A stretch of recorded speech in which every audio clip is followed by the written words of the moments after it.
Damai sejahtera Bapak, Ibu, serta saudara-saudari semua. Untuk memulai renungan tentang firman Tuhan ini, mari kita bersatu di dalam doa. Tuhan Allah Bapa di sorga yang memenuhi hati, akal, dan pikiran kami umat manusia, berfirmanlah kepada kami sebab kami bersedia untuk mendengar, dan atas pertolongan Roh Kudus, mampukan kami untuk boleh melaksanakan hidup ini sesuai dengan firman Tuhan dalam hidup kami sehari-hari. Di dalam nama Tuhan Yesus kami mohon kepadamu. Amin.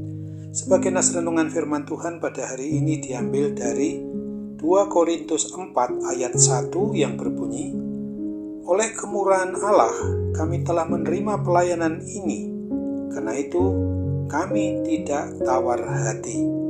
Sebagai tema yang diangkat dari nas renungan kita adalah kemurahan Allah tidak membuat umat tawar hati. Hidup kita umat manusia yang dihinggapi oleh suasana tawar hati adalah sebuah istilah yang tepat untuk menggambarkan keadaan hati yang sudah tidak lagi merasakan adanya antusias, gairah, atau semangat akan segala sesuatu. Di dalam istilah psikologi, tawar hati adalah suatu kondisi yang sering diselaraskan dengan mati rasa atau kondisi di mana seseorang merasa hampa dan kesulitan di dalam mengungkapkan emosi yang dirasakannya.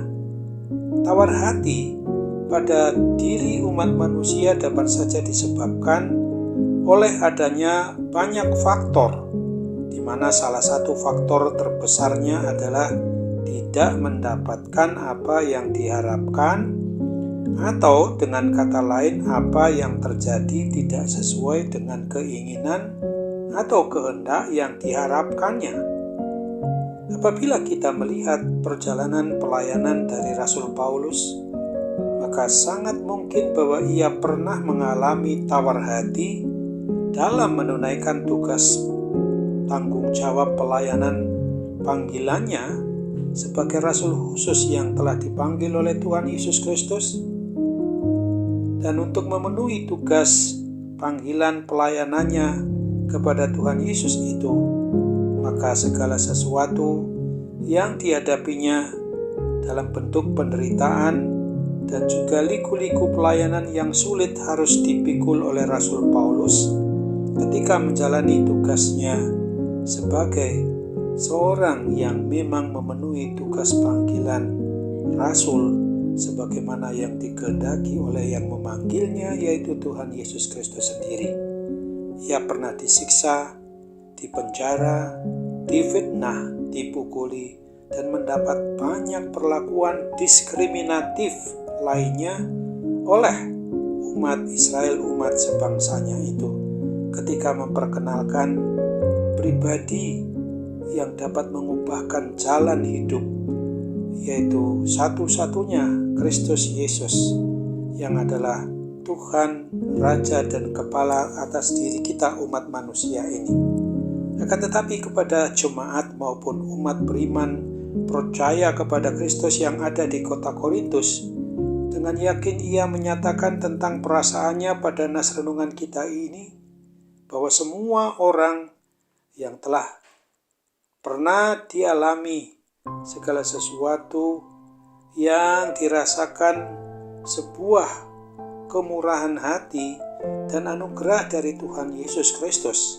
Itulah sebabnya Rasul Paulus menegaskan bahwa di dalam mengikuti Tuhan Yesus Kristus, menyembah, memuji, dan memuliakan namanya, dan melayani Dia yang adalah Tuhan kita umat manusia ini, memang sangat mungkin diri kita ini bisa saja, dapat saja mengalami tawar hati. Akan tetapi kita harus memilih untuk tidak larut pada suasana tawar hati itu sendiri. Jadi tawar hati adalah sebuah pilihan yang tidak Rasul Paulus ambil ketika itu. Walaupun ia melihat banyak hal yang tidak sesuai dengan harapannya yang terjadi di dalam hidup pelayanan panggilannya. Marilah kita selaku umat yang beriman, umat yang percaya kepada Kristus ini harus melihat kembali tentang perjalanan kehidupan pelayanan kita di rumah, di luar rumah, di pekerjaan, di sekolah, dan di mana saja yang kita lakukan secara pribadi masing-masing, maupun kita sebagai anggota keluarga, anggota dari suatu institusi gerejawi di dalam mengikut Kristus selama ini.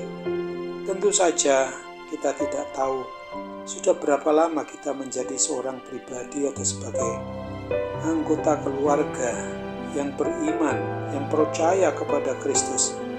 Akan tetapi yang menjadi pertanyaan penting untuk direnungkan oleh kita adalah, apakah ada nuansa yang tawar hati yang kita rasakan pada waktu sekarang ini, kini dan di sini? Bagaimana sikap hati kita saat ini di dalam dan melalui perjalanan mengikuti jalan kebenaran, kebaikan, hidup Kristus? Tidak dilaksanakan sesuai dengan seluruh keberadaan kita?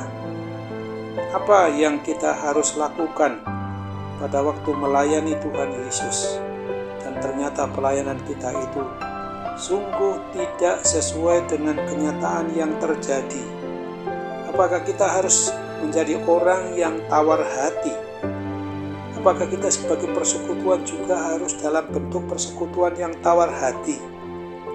Menjadi tawar hati adalah merupakan sebuah pilihan yang bisa dan dapat saja tidak kita ambil atau tidak kita manfaatkan ketika kita mengarahkan dengan segenap hati, dengan segenap jiwa, dengan segenap akal, budi, dan pikiran kita kembali pada perspektif menurut iman percaya kita kepada Tuhan Yesus Kristus yang telah mempercayakan anugerah dan kemurahan hatinya itu di dalam kehidupan kita sebagai milik kepunyaannya sendiri.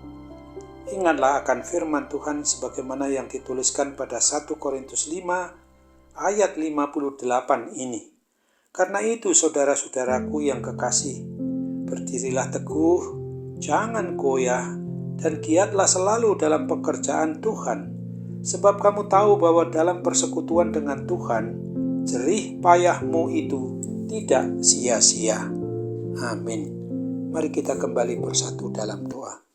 Tuhan Allah Bapa di sorga, syukur dan terima kasih untuk segala hal yang Tuhan telah karuniakan kepada kami dan mengingatkan kami melalui nas renungan firman Tuhan hari ini supaya kami tidak tawar hati.